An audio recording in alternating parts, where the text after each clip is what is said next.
When you make $1 billion box office blockbuster, at the time the biggest R-rated grosser of all time until Deadpool and Wolverine recently took it over, of course producers are going to churn out a sequel from you. But looking at the choppy structure of this film, a musical showcasing a deranged love story and a courtroom drama on the surface, but a niche meta commentary on not only the Joker, but the first film's reception, this structure and eventual outcome has frustrated especially fans and extracted polarizing reactions. It breaks my heart to say this because it absolutely undoes and craps on what the first film did so well.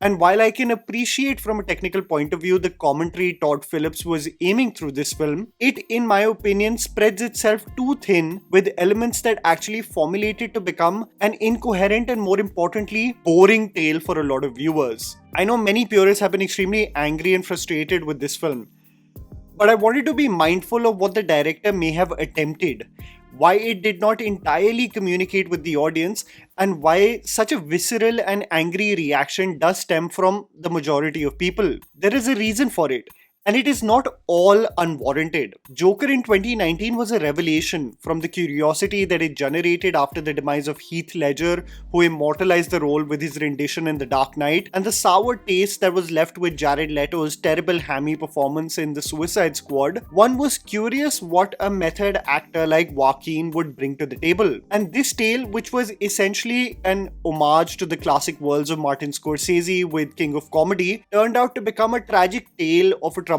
individual, Arthur Fleck. What we saw in the film was a man who was given no chance in society, abused, tormented, and lied to all his life. The delusions of the man taking over and assuming that he can take matters into his own hands and become the agent of chaos. Unknowing to him, becoming a messiah in the process for the unrest that already existed. What I want to clearly tell the audience is that the majority of audiences viewed Arthur and his acts as a product of all of his delusions and abuse. Anarchy is fun to see in cinema, yes, but no one wants to emulate Joker. This is a false internet circle jerk notion that everyone watches Joker and idolizes him. He is a brilliant antagonist in the DC universe. There is nothing more intimidating or frightening than a man without a purpose. And that is what makes the character so intriguing. But why I mention all of this is because the sequel becomes an attempt to deconstruct this very notion, to acknowledge your expectations as an audience and crumble everything in front of your face. As if Todd Phillips says to you, what are you going to do about it? I'll further explore this with you as I speak about the film. Joker, Folie, deux, which translates into shared delusions, follows Arthur right after the conclusion of the first film, where he has shot Franklin Murray live on TV and momentarily was being cheered at by a mob on the streets. This is followed by him being found in Arkham with a new therapist. The assumed notion was that this conclusion represented the mania that set in for Arthur, a man bogged down by society, bullied, harassed, abused and ignored by the state, and fully embodying the role of being an anarchist. This was the assumption of comic book fans especially, but Todd Phillips through his tale makes it a commentary of not only mental health, but a meta deconstruction of Joker as a character and film. The movie focuses on Arthur crossing paths with Harley Quinn, aka Lee, played by Lady Gaga in Arkham, and how he falls head over heels for her as he fights a court case against the state represented by the DA Harvey Dent, who wishes for a death penalty for him, and Arthur's legal counsel wants to convince the jury that Arthur and Joker are two separate entities, and that Arthur is a case of not being of sound mind versus a person who committed the crimes while being conscious of his actions. The back and forth between these themes forms the structure of this sequel, which I have a lot to say about, and you also do tell me in the comments of what you thought about this film. From the onset, I have to say the film visually is stunning. Cinematographer Lawrence Sher holds on to the overcast dread of the first film and adds in a pop of color with the integration of the musical numbers in the second one. You have to realize that the musical sequences are an embodiment of Arthur's imagination, so it much like his attire is filled with a pop of colors. Much like the set of Franklin Murray, a talk show he was a fan of and watched with his mother. The theme of the film is established from the onset through an animated sequence that begs the question whether Arthur and Joker are two separate entities, whether the public really cares about Arthur And is their obsession only restricted to the assumptions they have of Joker and what he stands for? Is he really an agent of chaos? Does he really want to be a messiah? Or is Arthur's only wish is to be seen? The problem, however, comes in the manner in which the same commentary is executed.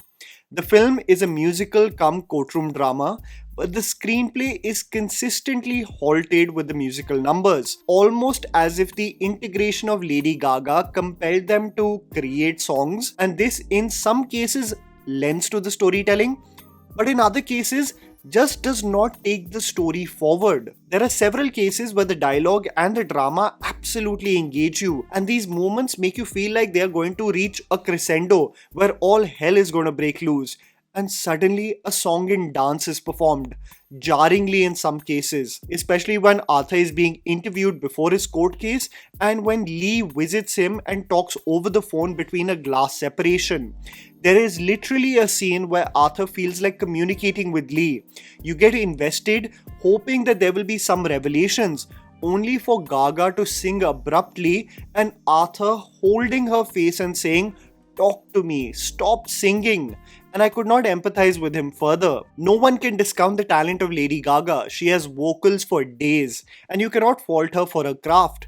But I believe they really butchered this dynamic, and I'll tell you exactly why. For those who are fans of the animated series and comic books that explored the origin of Harley Quinn and her sharing screen space with Joker, would know that she was introduced as a psychologist who falls in love with Joker during her internship at the Arkham Asylum. The fascination of this twisted mind through several interactions created intrigue in Harley, and this in turn leads to a deranged partnership. This film does not establish anything like that. Harley is presented as a person in Arkham who crosses paths with Arthur, and despite her privileged background, being enamored by him and what he presumably stands for as Joker. But her obsession, what led to her connecting with his concept of anarchy, is never explored. The most fascinating part about this dynamic, if you read the comics, is how a crazy person can lure a girl with a PhD into his world of madness. The film is devoid of the same and makes Joker essentially a love-struck loser. How does an intellectual person get manipulated into the path of insanity? That is what is the most interesting part about this dynamic, but that is rather abandoned in this film. Joaquin Phoenix is absolutely brilliant as Arthur, still having a looming sadness about him with his frail physical structure. There are sequences where Joaquin gets flung around like a rag doll by the asylum guards that made me do a visible gasp. It's insane on how much he is physically beat up in this film. There are two chilling moments where Arthur just does a death stare, essentially like looking at people who are trying to mock him, once while signing a book and the other time during the court hearing where he just looks at the camera and you can just see the dark trauma that resides inside those eyes. The triggered reaction whenever someone mentions his mother and her grave acts committed against him during his formative years. It is really a sight to behold what the actor has pulled off. One of the best Hollywood has ever produced. The film, over a period of time, you quickly realize becomes a commentary on mental health and the mob that loves the idea of a person and lacks empathy in truly understanding them. See, nobody wants a pity party with a public personality, but outrage and sensationalism is what sells. This is the commentary of the movie. Anyone in the news doing all the right things and providing great solutions for the progress of the country does not really sell. But someone frothing in the mouth making someone a villain to be hated sells like hotcakes. That's what the film highlights. That no one really cares about Arthur. Everyone just cares about the idea of Joker. And when that image is absolutely diminished and refuses to be an agent of chaos, how one, much like his existence in the first film, couldn't care less about him. This is one of the main reasons why this film generates polarizing reactions, because it deconstructs the idea of Joker, who is essentially established as an idea, versus what Arthur became in the first film.